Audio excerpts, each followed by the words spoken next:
విద్యాధనం. మన పూర్వీకులు పేర్కొన్న అష్టైశ్వర్యాలలో విద్య ఒక్కటే శాశ్వతమైనది. మిగతా 7 పదవి, ధనం, జీవిత భాగస్వామి, సంతానం, వినయం, ధైర్యం, స్థైర్యం ఏవీ స్థిరమైనవి, శాశ్వతమైనవి కావు. అందుకే వేదోపనిషత్తులు, పురాణ ఇతిహాసాలు, ధర్మశాస్త్రాలు, కావ్యాలు సందర్భోచితంగా విద్యాప్రాశస్త్యాన్ని వెల్లడించాయి. విద్యయా అమృతమశ్నుతే. అమృతత్వం పొందడానికి విద్య ఒక్కటే మార్గమని ఈశావాస్యోపనిషత్ ప్రవచించింది. మానవాళికి జీవితాన్ని ప్రసాదించే విద్య పూజనీయమైనది, దైవసమానమైనదని విష్ణుపురాణం ఉద్ఘాటించింది. ప్రణోదేవీ సరస్వతీ అని విద్యాదిదేవతను కీర్తించింది ఋగ్వేదం. ఆ వాగ్దేవి ఆవిర్భవించిన రోజు మాఘశుక్ల పంచమి. ఈ రోజు చిన్నారులతో అక్షరాభ్యాసం చేయించడం సంప్రదాయం. 5వ శతాబ్దికి చెందిన భర్తృహరి తన సుభాషిత త్రిశతిలో విద్యాప్రాధాన్యాన్ని చక్కగా వివరించాడు. విద్య దొంగిలించడానికి వీలుకాని ధనం.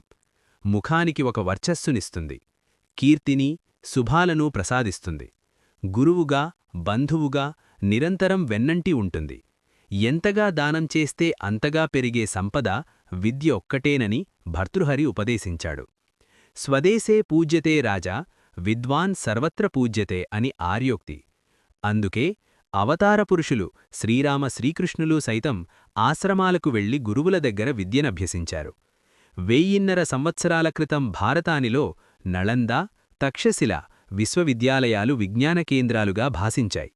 కొండవీటి రెడ్డిరాజుల ఆస్థానంలో కవి సార్వభౌముడు శ్రీనాథుడు విద్యాధికారిగా వ్యవహరించాడు. అంటే అప్పటికే విద్యకు సంబంధించిన విభాగమొకటి పరిపాలనలో స్థిరపడిందనమాట. చదివిన సదసద్వివేక చతురత కల్గున్ అన్నాడు పోతన. చదువు చదవకొన్న సౌఖ్యంబులునూ లేవు అన్నాడు వేమన.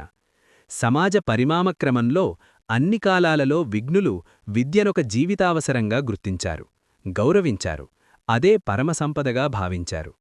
విద్యతో వినయం, విద్యా వినయాలతో అర్హత, అర్హతతో ధనం, ధనంతో ధర్మం, ధర్మంతో సుఖం లభిస్తుంది.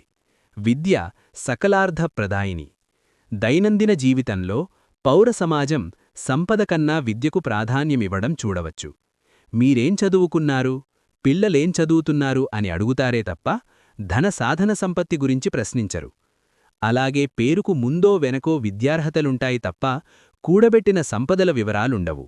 డబ్బు, నగలు, భవనాలు, వాహనాలు మరణించాక అన్యాక్రాంతమవుతాయి. వాటిని సమకూర్చిన వారి పేరు కాలక్రమంలో కనిపించకుండా పోతుంది. విద్యాకీర్తి ఒక్కటే ఎన్నటికీ చెరిగిపోదు. కనుక విద్యాదీపం నిరంతరం కాంతులు వెదజల్లాలి.